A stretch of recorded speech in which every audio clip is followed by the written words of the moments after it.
हाय बच्चा, हम अपने सेशन में फिर उपस्थित हैं। आज हम कारक परिचय, कारक पे बात करते हैं। कारक क्या है, ठीक है। कारक, कारक परिचय कि कारक क्या है और कारक कैसे पहचाने, कि इसमें कर्ता कारक है या कर्म कारक है या कोई अन्य कारक है, ठीक है। तो आज हम कारक पे बात करते हैं कि कारक किसको कहते हैं। तो ये कारक परिचय है बेटे, कारक परिचय। और यहाँ हम कर्ता कारक पे बात करते हैं, ठीक है। कारक में ही है कर्ता कारक कर्म कारक, ठीक है। कर्ता कारक कर्म कारक और भी कारक हैं। तो आज हम कर्ता कारक पे बात करते हैं कि कर्ता कारक होता क्या, हमें कैसे पहचान पड़ेगी कि इसमें कर्ता कारक है या नहीं, या किसी अन्य कारक का प्रयोग किया गया है। तो सबसे पहले हम कर्ता कारक पे बात करते हैं। कर्ता कारक होता क्या है, ये किसको कहते हैं कर्ता कारक। तो ठीक है, थोड़ा मन लगाइए, थोड़ा दिमाग का यूज करिए अपने। इसमें क्या है, वाक्य में, किसमें, वाक्य में जिस शब्द द्वारा काम करने का बोध होता है उसे कर्ता कहते हैं। वाक्य में जिस शब्द द्वारा काम करने का बोध होता है उसे कर्ता कहते हैं। इतनी बात क्लियर हो गई, इतनी बात क्लियर हो गई कि वाक्य में जिस शब्द से, ठीक है, या जिस शब्द द्वारा काम करने का बोध होता है उसे क्या कहते हैं बेटा, कर्ता कारक कहते हैं। वाक्य में जिस शब्द द्वारा काम करने का बोध होता है उसे कर्ता कारक कहते हैं। अब मैं इसका एक एग्जाम्पल, उदाहरण बताता हूं आपको। उदाहरण क्या है किसका, कर्ता कारक का। कर्ता कारक का उदाहरण क्या है, हम कैसे पहचानेंगे इसमें कर्ता कारक का प्रयोग किया गया। अब जैसे मैं एक एग्जाम्पल ले रहा हूं, या मैंने लिखा है, मैं बता रहा हूं, राम ने श्याम को मारा। राम ने श्याम को मारा। मैं कर्ता कारक की बात कर रहा हूं। कर्ता कारक की एक बार फिर दोबारा देखिए, कर्ता कारक की बात कर रहा हूं मैं। दोबारा फिर हम इस पे लौटते हैं। वाक्य में जिस शब्द द्वारा काम करने का बोध होता है उसे कर्ता कारक या कर्ता कहते हैं, ठीक है। वाक्य में जिस शब्द द्वारा काम करने का बोध होता है उसे कर्ता कहते हैं। अब इसमें राम ने श्याम को मारा, राम ने श्याम को मारा, राम ने श्याम को मारा। इसमें क्या है, इस वाक्य में राम करता है।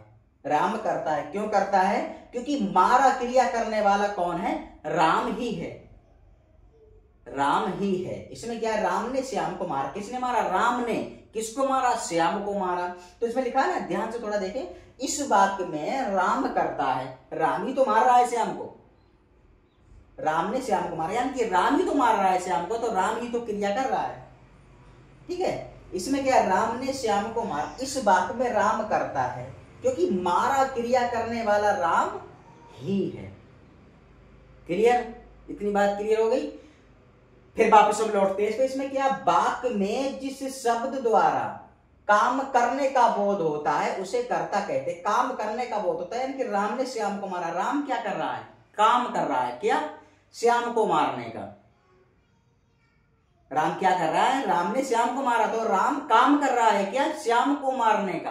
तभी तो इसमें लिखा है राम ने श्याम को मारा। इस वाक्य में राम करता है। राम करता है, क्यों करता है, क्योंकि वो श्याम को मार रहा है या मारता है, ठीक है।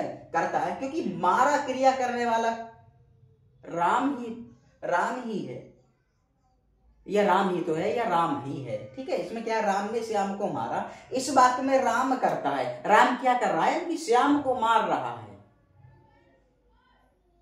मार रहा है, क्योंकि मारा क्रिया करने वाला कौन है, राम ही है, राम ही है। दोबारा एक बार फिर यहां पहुंचते हैं। वाक्य में कर्ता कारक है बेटा, कर्ता कारक की मैं बात कर रहा हूं। कर्ता कारक, आप कर्म कारक ना समझ लीजिए, इसमें कर्ता कारक की बात मैं बता रहा हूं। कर्म कारक आगे वीडियो पढ़ाएंगे हम।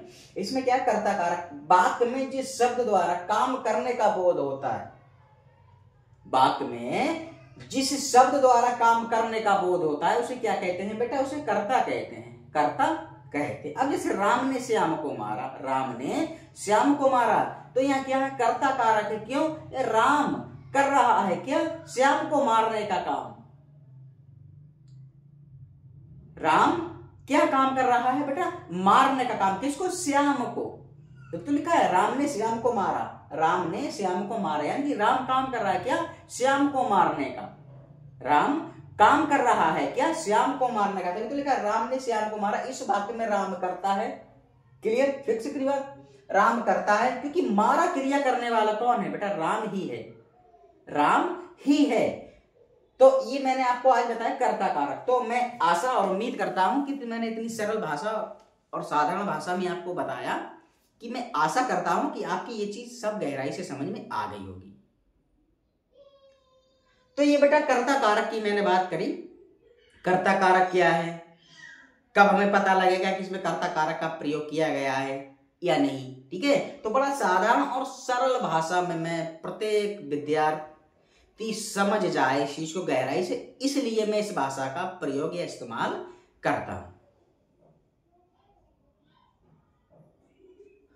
सामान्य हिंदी कंपटीशन एग्जाम, जिसको प्रतियोगिता परीक्षा कहते हैं, ठीक है। मैं पढ़ाता हूं हिंदी, सामान्य हिंदी, ठीक है, प्रतियोगिता परीक्षा की। तो आज ही मैंने कारक पे बात करी कि कारक क्या होता है, और मैं उम्मीद कर सकता हूं या मैं आपसे आशा रख सकता हूं कि ये चीज आपकी समझ में गहराई से आ गई होगी। तो मैं इतनी सरल और साधारण भाषा में समझाता हूं कि प्रत्येक विद्यार्थी इस चीज को गहराई से समझ जाए, उसको किसी तरह की कोई समस्या का सामना ना करना पड़े। तो आप अगर इस सेशन को अच्छी तरह के आपके मन में अगर समझ में आ गया है या आपके मन में ये चीज गहराई से बैठ गई, तो मैं आशा और उम्मीद कर सकता हूं कि इस वीडियो को ज्यादा से ज्यादा शेयर करिए और हमें YouTube पे सब्सक्राइब करिए और Instagram पे फॉलो करिए। तो बस आज तक के लिए इतना ही।